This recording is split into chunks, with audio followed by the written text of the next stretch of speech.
मूकं करोति वाचालं पंगुं लंघयते गिरिं यत्कृपातमहं वन्दे श्रीगुरुं दीनतारिणं परमानन्दमाधवं श्रीचैतन्य ईश्वरम्। हरे कृष्णा माता जी सन प्रभु जी। तो आज हम पांचवा श्लोक जो है उसका एक लास्ट पार्ट है जो हमें थोड़ा सा और बारीकी से सूक्ष्म तरीके से समझना है। तो उसके बारे में हम थोड़ा सा चर्चा करेंगे। तो एक बार हम श्लोक देखेंगे। तो श्लोक क्या बोलता है? आई नंद तनुज किंकरम पतितम माम विषमे भवाम्बुधौ कृपया तव पाद पंकज स्थित धूलि सदृशम विचिंतया। तो ओ नंद के तनुज यानी नंद महाराज के बेटे आप हो और मैं आपका सेवक हूँ, किंकरम। राइट। तो पतितम माम विषमे भवाम बुधौ, मैं किसी ना किसी कारण की वजह से, या फिर यहाँ पे इंग्लिश में लिखते हैं कि मैं अपने कर्मों के कारण से या फिर कर्म के फलों के कारण से किसी ना किसी कारण से मैं यहाँ पे इस धरातल पे इस भव सागर में गिर गया हूँ। कृपया आप मुझे यहाँ से उद्धार करके अपने पा कमल चरण, ओके, अपने चरण कमल के पास जो धूली है उसमें एक रेणु बनाकर उसमें एक रज की तरह मुझे स्थित कीजिए। तो यहाँ पे क्या हो रहा है? प्रार्थना युक्त चैतन्य महाप्रभु कृष्ण से पूछ रहे हैं कि आप मेरा उद्धार कीजिए और मुझे आपके पास रखिए। राइट। तो कल हमने देखा कि कैसे भक्ति में हमारा प्रयास और भगवान की कृपा दोनों मिलके ही हमारी प्रगति हो सकती है। राइट। वैसे कर्म और ज्ञान में ज्यादातर अपनी मेहनत पे ही निर्भर हो सकते हैं, लेकिन यहाँ पे भक्ति में हमें भगवान की कृपा पर निर्भर होना चाहिए। तो हम एक मुख्य विषय है जो हमें बहुत बार सताने लगता है भक्ति के मार्ग में। एक है हमारा मन। जब भी हम कुछ कर नहीं पाते हैं या फिर हमारे कुछ प्रयास विफल होते हैं तो हमारा मन हमें बोलने लगता है कि देखो यार, तुम्हारे लिए ना ये भक्ति कुछ काम की नहीं है। राइट। तुम बहुत प्रयास कर रहे हो लेकिन तुमसे नहीं हो रहा है। राइट। और ऐसे करके क्या फायदा, तो भक्ति छोड़ ही दो ना। राइट। कुछ नहीं रखा है इसमें। मे बी बाकी लोगों को कृपा मिल सकती है, बाकी लोग सफल हो सकते हैं, बस तुमसे नहीं हो पाएगा। तो ऐसे बहुत सारी बातें करके हमें एकदम निरुत्साह करने की, मतलब हमें हताश करने का प्रयास करते रहता है। तो हमें सबसे पहले ये जानना चाहिए कि भक्ति में यानी भगवान की कृपा पाने के लिए हम भले ही अनक्वालिफाइड हैं लेकिन हम कभी भी डिसक्वालिफाइड नहीं है।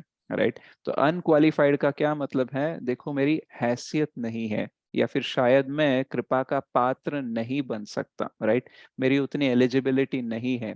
लेकिन डिस्क्वालिफाइड का मतलब क्या है? कि आपका बहिष्कार ही हो चुका है, मतलब आप प्रयास भी नहीं कर सकते।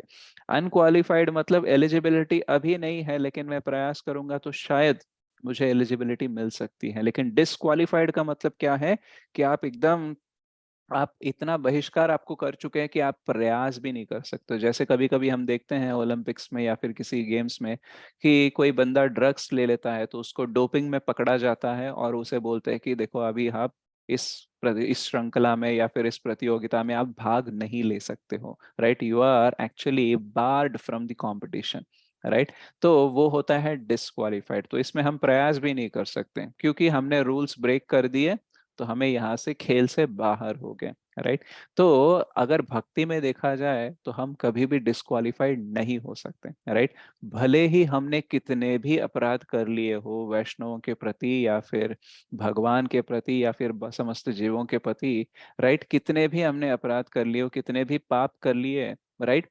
शायद भक्ति में हमारी प्रगति कम हो सकती है या फिर रुक सकती है कुछ देर के लिए, लेकिन कभी भी कृष्ण के लिए हमारे जो द्वार होते हैं, मतलब कृष्ण के पास पहुंचने का जो मार्ग होता है या फिर कृष्ण के घर के जो द्वार होते हैं वो कभी भी बंद नहीं होते। राइट। तो हम कहीं पे भी हो, हम कैसे भी हो, भगवान की तरफ चलना हम फिर से शुरू कर सकते हैं। भगवान कभी ये नहीं बोलते कि देखो मैंने बहुत सारे चांसेस तुमको दे दिए। राइट। पिछले जन्म में भी तुम मेरे पास आए थे, उससे पहले भी आए थे, तुमने बोला था ये करूंगा वो करूंगा, कुछ नहीं किया तुमने। राइट। हर बार ऐसे ही करते हो, बहुत सारी बड़ी बड़ी बातें करते हो लेकिन करते तो कुछ है नहीं है। राइट। तो अब बहुत हो गया, अभी मैं सहन नहीं कर सकता, आपको ज्यादा चांसेस नहीं दे सकता, बस आप चले जाओ। राइट। अभी फिर से मेरे को आपका शक्ल मत दिखाओ। राइट। ऐसा कभी नहीं बोलते हैं। राइट। भले ही हमारे कितने भी प्रयास विफल हो जाए, भगवान हमें और एक और मौका देते ही रहते हैं। राइट। तो हमें ये समझना क्यों चाहिए? अब ये ग्रांटेड लेने के लिए नहीं, देखो मैं कुछ भी कर लूंगा, भगवान के पास मैं कभी भी जा सकता हूँ, राइट। तो ये समझ के हमें मिथ्या अहंकार, मिथ्या अभिमान नहीं बढ़ाना है, राइट। हमें क्या क्या करना चाहिए, देखो भगवान कितने कृपालु है, कितने दयालु है, मैंने कितने गलतियां कर ली, मैंने कितना विफल हो गया, फिर भी मुझे मौका दे रहे। तो हमें भगवान की कृपा और भगवान का जो दयालुपन है वो समझ के भगवान के प्रति और अच्छे से चलने का प्रयास करना चाहिए। तो कृपा जो है उसको बोलते हैं अहेतुकी, या फिर कॉजलेस मर्सी भी बोलते हैं, राइट। यानी बिना कारण के भी हमें कृपा मिल सकती है। तो बिना कारण के मतलब कॉजलेस, मतलब ये नहीं है कि उसका कोई कारण ही नहीं है, बट इसका मतलब ये है कि जो कारण है वो पर्याप्त नहीं है, फिर भी कृपा मिल सकती है, right. So we cannot generate mercy, but we can attract mercy, right. Generate यानी हमारे प्रयास की वजह से कृपा बनती है, राइट। तो हमारे प्रयास की वजह से कृपा नहीं बनती है, हमारी कृपा, हमारी प्रयास की वजह से कृपा बनने का अवसर मिल सकता है, राइट। यानी जैसे अगर एग्जाम्पल लिया जाए, अगर अवर एंडवर जनरेट्स मर्सी का मतलब क्या है कि हमारी जो मेहनत है वो काफी है कृपा को सृष्टि, कृपा की सृष्टि करने में, या फिर कृपा मिलने के लिए। जैसे हम एग्जाम्पल कैसे ले सकते हैं, जैसे बहुत सारे एयरपोर्ट्स में या फिर बड़े बड़े मॉल्स में कभी कभी फूड बूथ्स होते हैं, राइट। मतलब खाना या फिर कोई चिप्स के पैकेट या फिर कोल्ड ड्रिंक्स वगैरह वहां पे रखे हुए रहते हैं। अगर हम जो हमें आइटम चाहिए उसका जो अमाउंट है, राइट, उतना अगर हमने उसमें डाल दिया, उस काउंटर में डाल दिया, तो हमारा आइटम क्या हो जाएगा, बाहर निकल के आ जाएगा, राइट। अगर हमें पेप्सी चाहिए और हमने वहां पे 50 रुपए डाले, राइट, उस पर क्लिक किया तो वो आ जाता है। और अगर हम कभी देखते हैं सेल्फ सर्विस काउंटर्स पे जब जाते हैं तो हमने पैसा भर दिया, हमें टोकन मिल जाता है, हम आगे जाके वो टोकन देते हैं, तो जो हमें खाना चाहिए वो मिल जाता है। यानी जिसके लिए हमने पे किया वो हमें पक्का मिलेगा, राइट। अगर वो बोलता है कि मैं नहीं दूंगा, तो हम उससे झगड़ा भी कर सकते हैं कि कैसे आप नहीं दोगे, मैंने तो टोकन लिया है, मैंने तो इसमें पैसे डाले हैं, मेरे को आना ही चाहिए। तो वैसे हम भगवान के साथ नहीं कर सकते, राइट। हम प्रयास कर सकते हैं लेकिन कभी भी अपने हक से नहीं मांग सकते कि आपको देना ही होगा, राइट। क्यों? क्योंकि हम जो कर रहे हैं, राइट, वो कभी भी पर्याप्त नहीं है कृपा पाने के लिए। लेकिन हमारा प्रयास क्या कर सकता है, कृष्ण को हमारी तरफ आकर्षित कर सकता है, और उसकी वजह से वो डिसाइड करेंगे कि कृपा देना है या नहीं देना है, राइट। तो श्रील प्रभुपाद एक बार मॉर्निंग वॉक पे गए थे अपने शिष्यों के साथ, अनुयायियों के साथ। तो वहां पे उन्होंने देखा कि एक व्यक्ति, जो बतख होते हैं, राइट, जो पानी में एक छोटा सा झील टाइप था वहां पे, तो वहां पे बहुत सारे बतख थे, तो वो रोज सुबह आके उसको खाना ऐसे परोसता था, राइट। तो ऐसे फेंकता था, तो वहां पे बहुत सारे बतख थे, लेकिन उसमें से एक बतख जो था ना वो बहुत ही चिल्लाता था, राइट। मतलब वो जो खाना उसकी तरफ फेंक रहे हैं, जो खाना उसको परोस रहा है, वो व्यक्ति को आकर्षित करने के लिए वो क्या करता था, बहुत चिल्लाता था, quack quack quack quack quack. बाकी सब तो काम थे लेकिन ये बहुत ही करता था। और जब ये ज्यादा चिल्लाता था ना, तो इस बंदे को बहुत दया आती, राइट, और वो क्या करता था, थोड़ा सा ज्यादा खाना उसकी तरफ फेंकता था, राइट। तो प्रभुपाद ने देखा और बोला कि देखो यही हमें करना चाहिए, राइट। हम जब चैंटिंग करते हैं, हम जब सेवा करते हैं कृष्ण की, हमें इतने जोर से, राइट, इतने दिल से हमें पुकारना चाहिए कि भगवान को हमारी तरफ देखना चाहिए और हमें कृपा देने का उन्हें लगना चाहिए कि हाँ इसको कृपा देते हैं, राइट। एक्चुअली वो व्यक्ति जो ऐसे खाना फेंक रहा है सारे बतख को, वो किसी को भी दे सकता है, राइट। लेकिन उसने ज्यादा किसको दिया, जिसने ज्यादा पूछा उसको ज्यादा मिला, राइट। और वो ऐसे ही नहीं चिल्ला रहा था, वो बहुत सिंसियरली चिल्ला रहा था। देखो किसी का हृदय पिघल कर हमारी तरफ आकर्षित होने के लिए हम कोई ऐसे मतलब एक्टिंग नहीं कर सकते हैं, राइट। उसको दिल से करना होता है और सामने वाले को लगना चाहिए कि हाँ ये सच में मांग रहा है, राइट। तो वैसे ही हम भी भगवान की तरफ उनको जब पुकारते हैं, उनको जब बुलाते हैं, राइट, हमारी सेवा के थ्रू या चैंटिंग के थ्रू, तो बहुत सिंसियरिटी होनी चाहिए कि देखो मुझे आपकी कृपा चाहिए, राइट, उसके बिना मैं कुछ नहीं कर सकता, राइट। शायद बाहर वालों को हम थोड़ा सा धोखा दे सकते हैं, चीट कर सकते हैं दिखावा करके, लेकिन कृष्ण तो सब कुछ जानते हैं, इसलिए हमें जितनी सिंसियरिटी रखकर हम उनसे पूछेंगे, हमें उतना मिलने का अवसर है, राइट। तो एक्चुअली हमारी, अगर हम देखेंगे तो कभी कभी कृपा सिद्धि भी हो सकती है, यानी भगवान की कृपा कभी कभी बिना कुछ किए भी मिल जाएगी, ऐसा भी लगने लगता है। और बहुत सारे लोग होते हैं जो एक्चुअली उनके पास मतलब ज्यादा कुछ साधना नहीं होता है, लेकिन फिर भी कृपा मिल जाती है। तो कुछ स्पेशल केसेस होते हैं जिनमें ऐसा होता है, लेकिन स्टैंडर्ड प्रोसेस क्या है? स्टैंडर्ड प्रोसेस ये है कि हम अच्छे से अपनी साधना करेंगे, सिंसियर रहेंगे, राइट, और फिर कृपा की हम मतलब अपेक्षा करेंगे। तो ये एक स्टैंडर्ड प्रोसेस है। तो ये स्टैंडर्ड प्रोसेस में हमें ये याद रखना होगा कि हम हमेशा अनक्वालिफाइड है, लेकिन हम कभी भी डिसक्वालिफाइड नहीं है, राइट। हम कभी भी भगवान को ये नहीं पूछ सकते कि देखो मैंने इतनी चैंटिंग की है, देखो मैंने इतना कुछ किया, देखो मैंने इतना नारियल चढ़ाया, इतनी बार मंदिर आया, इतनी बार माथा टेका, मैंने इतना कुछ किया भगवान मैंने तुम्हारे लिए, और तुमने मेरे साथ क्या किया, राइट? क्यों मेरी ये प्रॉब्लम सॉल्व नहीं की, ऊपर से ये और एक नई प्रॉब्लम मेरे को लाके दे दिए। तो ऐसा कैसे चलेगा, राइट? तो भगवान के साथ हम ऐसे डिमांडिंग लैंग्वेज बात नहीं कर सकते, राइट? तो इसको अगर हमें समझना है तो हमें समझना है कि कैसे एक भिक्षुक जो होता है, राइट, वो जब अपनी भिक्षा की अपेक्षा करता है तो वो कैसे पूछता है, राइट? वो एक्चुअली दीन बनकर वो आगे जाके सिर्फ रिक्वेस्ट कर सकता है, राइट। जो उसको भीख डालने वाला है वो उसकी मर्जी है कि डालू या नहीं डालू, राइट। उसको कितना दूं कितना नहीं दूं, कब दूं, ये कौन डिसाइड करता है, राइट? देने वाला डिसाइड करता है। लेकिन भिक्षुक को क्या करना चाहिए? उसको केवल रिक्वेस्ट करनी चाहिए, राइट। उसको दीन होकर उसको पूछना चाहिए, और वो डिमांड नहीं कर सकता कि देखो मैं तुम्हारे पास आया, उधर से मैं इधर आया तुम्हारे पास भीख मांगने के लिए, तुम ऐसे कैसे मना कर सकते हो मुझे, राइट? तो हम ऐसे डिमांड डिमांड नहीं कर सकते, राइट। तो हमने बहुत सारे पाप किए हैं, हमने बहुत सारे अपराध किए हैं, तो कभी भी अगर हमारा बैकग्राउंड चेकिंग होगा ना, जैसे कभी कभी हम देखते हैं बैंक में हम लोन लेने जाते हैं तो हमारा बैकग्राउंड चेक करते हैं, कभी इसने कोई घाटा तो नहीं किया, इसका बैकग्राउंड कैसा है, पैसे टाइम पे भरता है क्या, सब कुछ हमारे एलिजिबिलिटी देख के हमें लोन देते हैं। अगर थोड़ा सा भी डाउट आ गया तो हमारा लोन रिजेक्ट हो जाता है, हमारा एप्लीकेशन रिजेक्ट हो जाता है, राइट। तो वैसे अगर देखा जाए तो भगवान की कृपा मिलने के लिए एक्चुअली हमारे पास कुछ नहीं है। हमारा बैकग्राउंड देखा जाए ना, इतना मतलब इतना घोर पापों से भरा हुआ है, राइट। तो कृपा मिलना और कृपा के बारे में डिमांड करना, तो ये हमारे लिए असंभव जैसी बातें हैं, राइट। हम कर ही नहीं सकते। तो हम क्या कर सकते हैं? हम सिर्फ रिक्वेस्ट कर सकते हैं, राइट। तो जब ये रिक्वेस्ट कर रहे हैं तब हमें पता होना चाहिए कि हम कभी भी इस कंपटीशन से या फिर इस श्रृंखला से, राइट, इस प्रतियोगिता से हम कभी भी बाहर नहीं हो सकते, राइट। हम जहाँ कहीं पे भी हो, हम कृपा के लिए प्रयास कर सकते हैं, हम भक्ति में आगे बढ़ने का प्रयास कर सकते हैं। जैसे हमने कल एक एग्जाम्पल दिया था कि अगर एक व्यक्ति कुएं में गिर जाता है, राइट, तो उसे निकालने के लिए रस्सी डालनी पड़ती है अंदर, और खींचने वाला भी रहना चाहिए।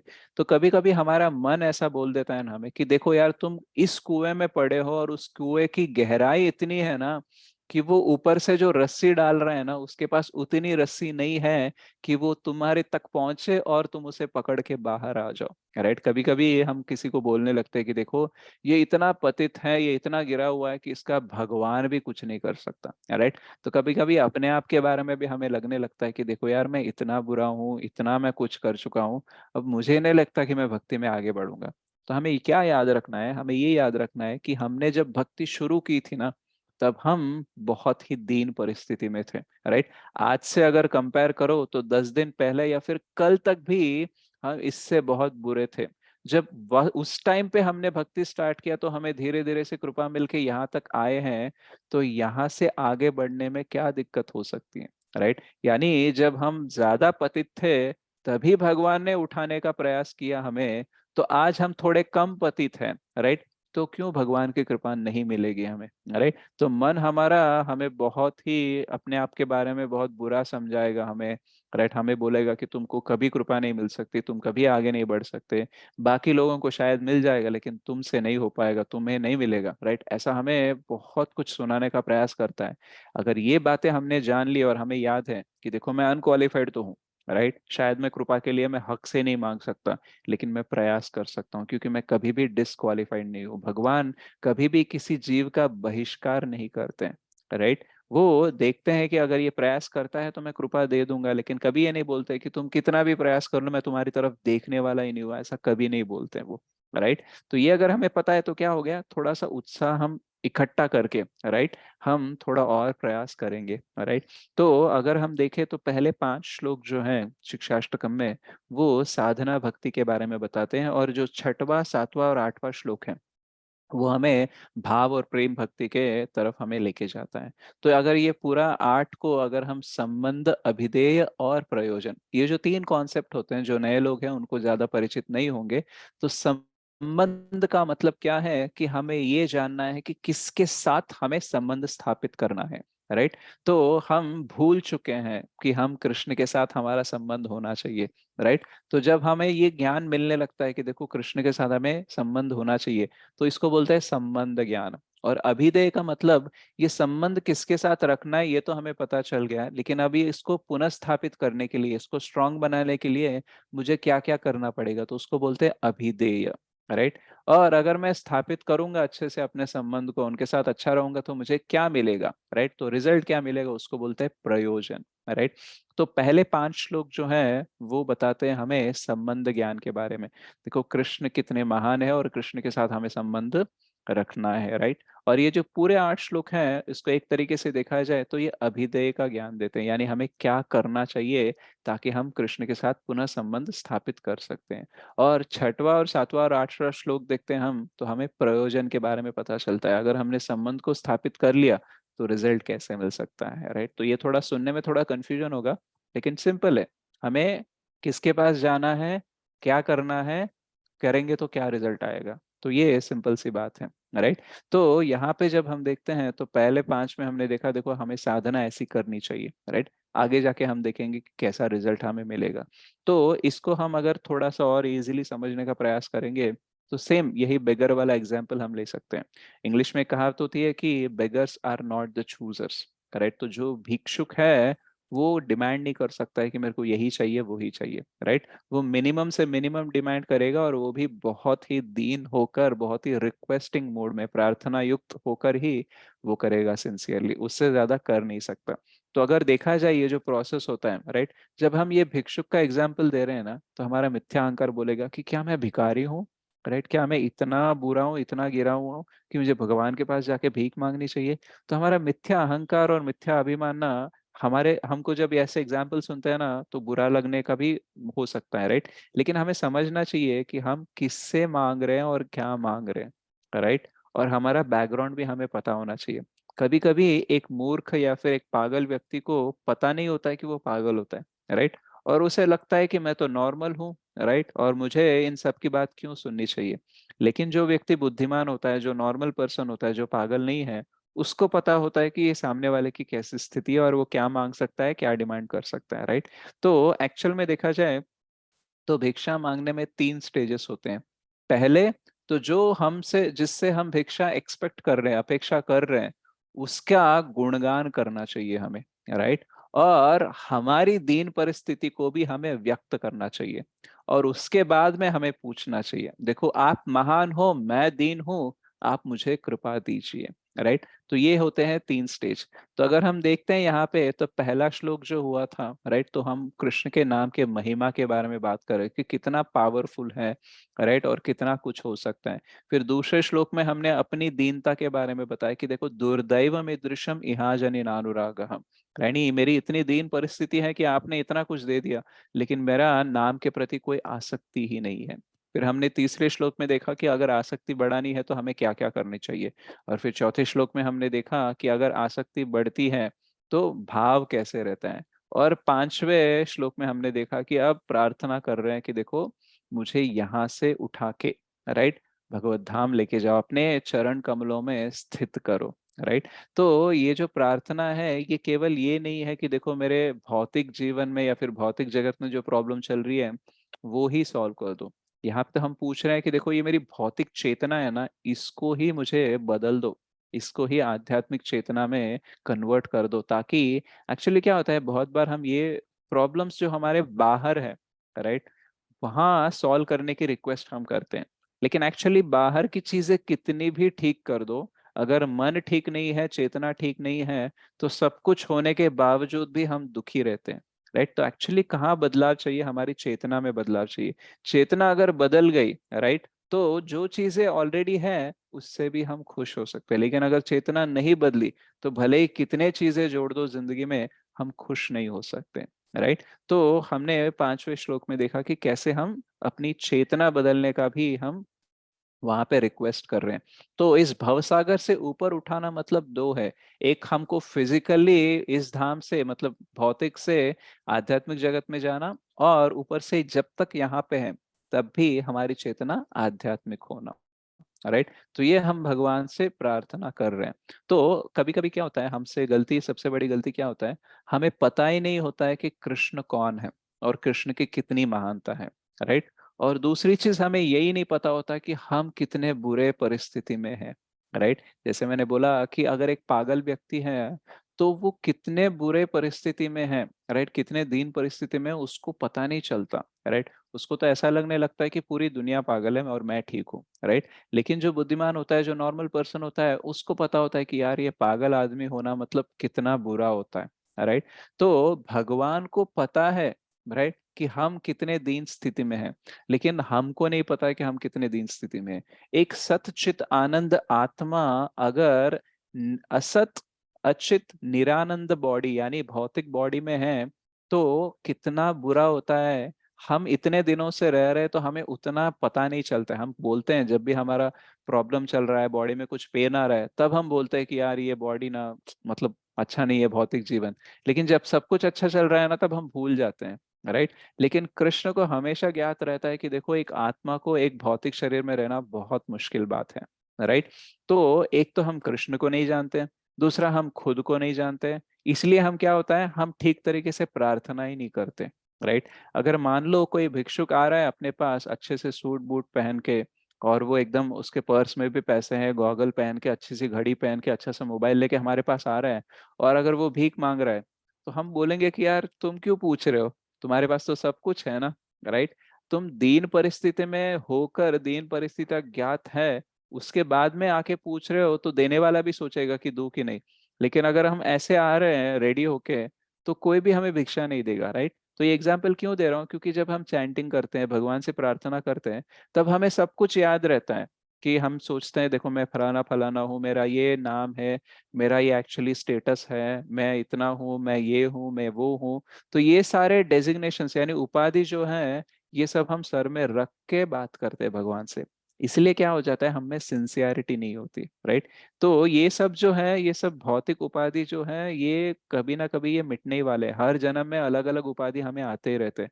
तो हमें वो माइंड में रख के नहीं पूछना है, हमें देखना चाहिए कि देखो मैं भौतिक जगत में हूँ, मुझे होना ही नहीं चाहिए यहाँ पे, मैं भौतिक शरीर में हूँ, मुझे होना ही नहीं चाहिए। राइट। ऐसे में दीन परिस्थिति में हूँ, आप भगवान मुझे यहाँ से निकाल लीजिए। राइट। मेरे पास कोई हैसियत नहीं है।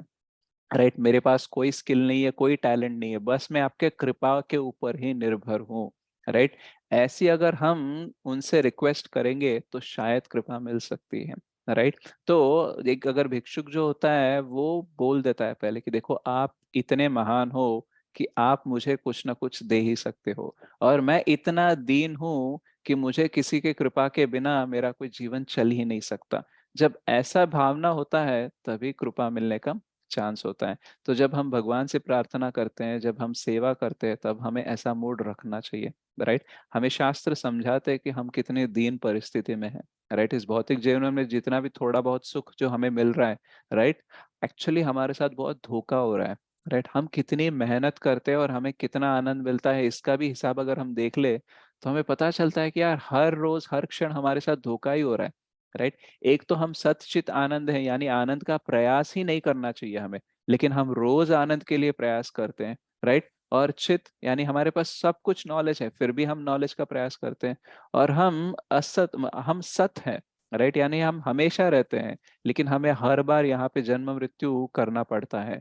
तो हम कितने दीन परिस्थिति में हैं। राइट। और इतनी दीन परिस्थिति में है, जब हम ये जान लेते हैं ना, तब पक्का हमारा भाव प्योर हो जाएगा। राइट। और भगवान का गुणगान करने का मतलब ये नहीं है कि हम ऐसे ही कर रहे हैं। राइट। एक्चुअली भगवान का गुणगान जितना भी किया ना उतना कम ही है। राइट। क्योंकि इतने महान है, और हमारी दीन परिस्थिति हम कितना भी जान लेना, हमें और भी जानना बाकी है। क्योंकि जितना भी हम अपने आप के बारे में सोच रहे हैं ना कि देखो मैं इस परिस्थिति में हूँ, एक्चुअली हम उससे और बुरी परिस्थिति में है। लेकिन हम जान नहीं पा रहे। तो भगवान की महानता और हमारी दीनता का हिसाब हमारे पास है ही नहीं है, राइट। तो इसलिए हमें क्या हो रहा है, होना चाहिए नम्र बनकर भगवान का गुणगान गा के, हमारी दीन परिस्थिति को जान के हमें प्रार्थना युक्त होके उनसे कृपा पूछनी चाहिए, राइट। तो जब भी हम चैंटिंग करते हैं, जब भी हम उनसे प्रार्थना करते हैं, जब भी कोई सेवा करती है, तो ऐसा भाव रखना चाहिए, राइट। क्योंकि भगवान सब कुछ जानते हैं, राइट। लेकिन अगर सब कुछ जानने के बाद भी अगर हम उस व्यक्ति को हम कुछ भी ऐसे ही बोल रहे हैं जो हमारे दिल से नहीं आ रहा है, तो क्या कर रहे हैं, हम उन्हें चीट करने का प्रयास कर रहे हैं, तो उससे हमें कृपा नहीं मिलेगी। तो इसलिए सिंसियर हार्ट रहना चाहिए, हमारे प्रयास विफल हो जाए, लेकिन अगर हर प्रयास हम सिंसियरली करने का प्रयास करेंगे, तो सक्सेस इज गारंटेड, राइट। भगवान कृपा देंगे, राइट। भगवान ऐसे नहीं है नॉर्मल व्यक्तियों की तरह, जो देखेंगे कि हाँ तुमने अगर 100% प्रयास किया तो मैं तुमको 2% कृपा दूंगा।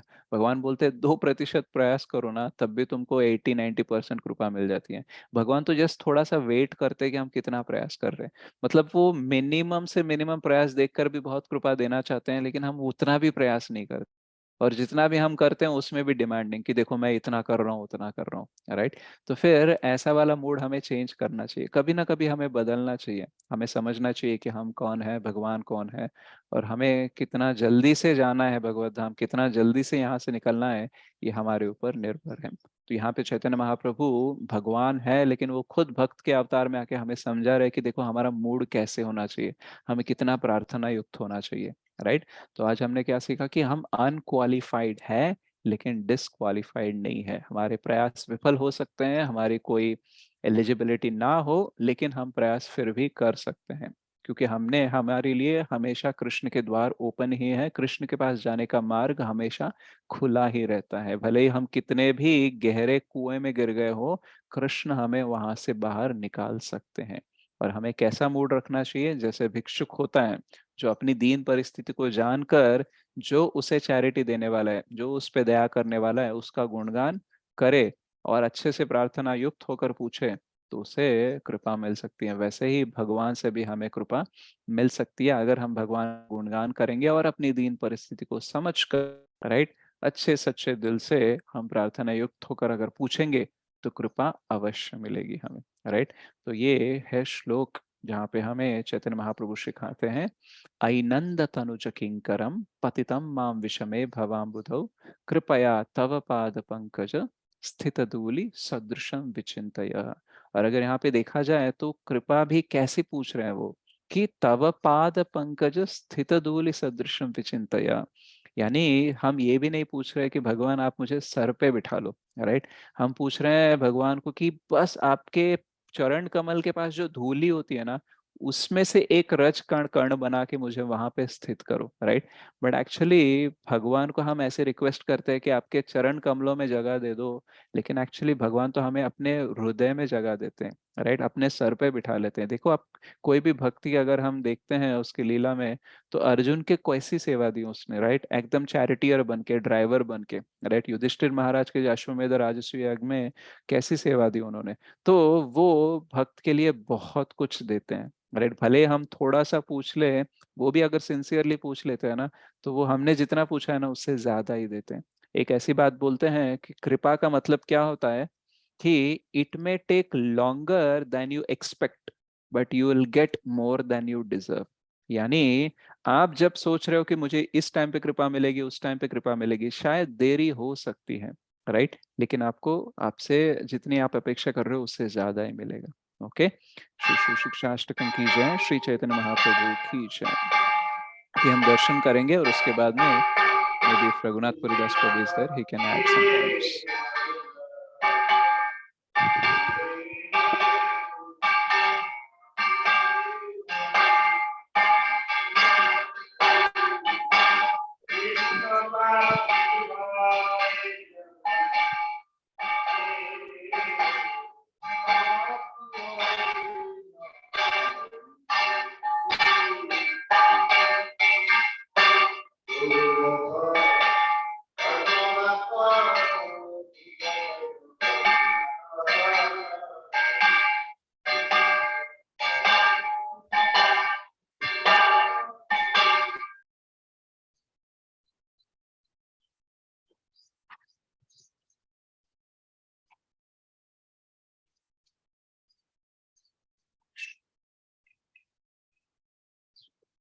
हरि बोल प्रभु जी, हरि बोल. Thank you so much for wonderful darshan, Prabhu ji. Hare Krishna.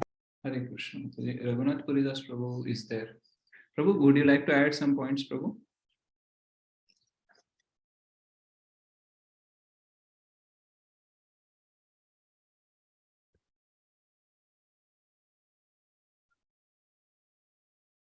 Yes, Prabhu. You can unmute now.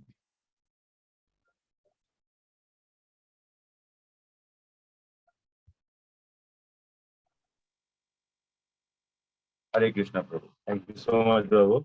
Really, I was just contemplating. मैं बस सोच ही रहा था.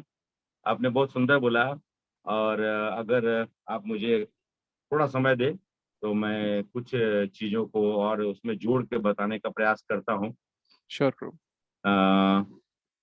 यदि हम कृष्ण के लिए सिर्फ जैसे आपने बताया, यदि कृष्ण के लिए कर्म करेंगे तो हम किसी भी कर्म बंधन से नहीं बंधे, और नहीं तो अन्यथा आप जैसे बताए ही हैं कि इस जगत में मनुष्य त्रिगुणात्मक हम तीन गुणों के कारण से हम लोग यहाँ फंसे हुए हैं, और कर्म विकर्म के चक्कर में हमारा पुनरुपि जन्म पुनरुपि मरण और अच्छे बुरे का जो भी है कर्म फल को हम प्राप्त करते रहते हैं. अतः जो व्यक्ति कृष्ण की सेवा में स्थिर है, कृष्ण की सेवा में जो स्थिर है, वो समस्त भौतिक बंधन से मुक्त हो जाता है.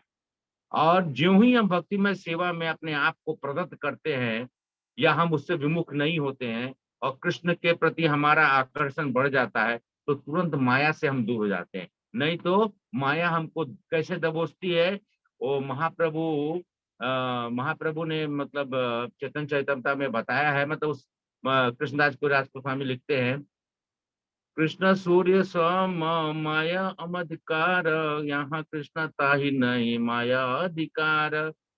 कृष्ण सूर्य के प्रकाश के से तुलना किया है और माया को अंधकार से. जहाँ सूर्य का प्रकाश होता है वहीं पे अंधकार की संभावना नहीं होती है.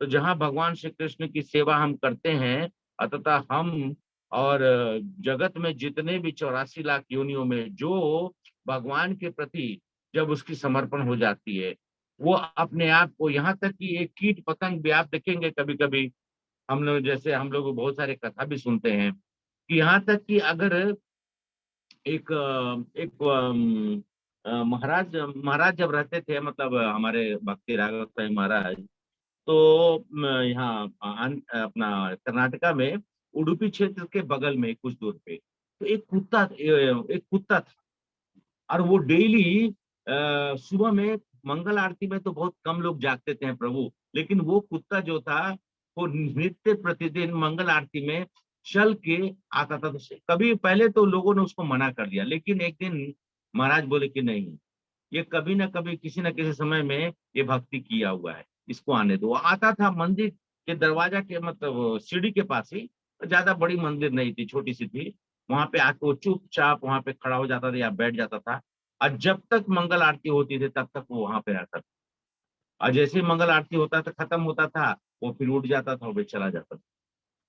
तो मतलब, और कहते हैं कि करीब करीब 1-2 साल तक ये प्रक्रिया चलती रही, लोग भी देखते थे, और कुछ समय के बाद फिर वो वहां से अदृश्य हो गया. तो भगवान की भक्ति की इतनी शक्ति है कि जानवर तक, मतलब एक हम कह सकते हैं कि श्वान या कुत्ता जो है, वो भी अपने जीवन में मात्र भगवान की भक्ति से हो सकता है कि वो अपने आप को मुक्त कर कर और अपना स्थान प्राप्त कर लिया हो. कहते हैं कि कर्मा कर्मा निदधति किंतु च भक्ति भाजम, गोविंदमादि पुरुषम तम अहम भजामि.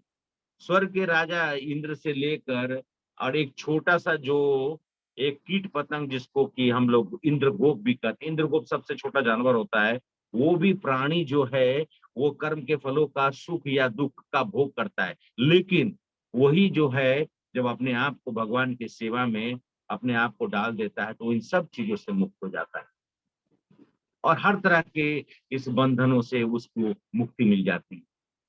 तो हमारे जीवन काल में ये जो हम सभी लोग बार बार, कभी अभी जैसे आपने बताया 5वें श्लोक में, तो भगवान के सिर्फ चरण के धूल के बराबर महाप्रभु कहते हैं कि हमारी अगर मात्र हमें ऐसे इच्छा रहित होते हुए भगवान की सेवा करनी चाहिए, लेकिन अगर इच्छा हो भी तो सिर्फ वो इच्छा हो कि हे भगवान मुझे आप अपने चरण रज में स्थान दे दीजिए, बस इतना ही।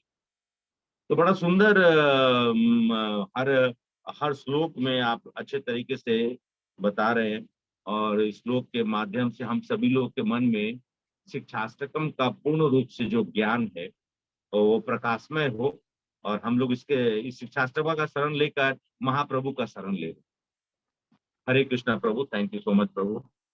हरे Krishna, thank you so much Prabhu for adding very valuable points.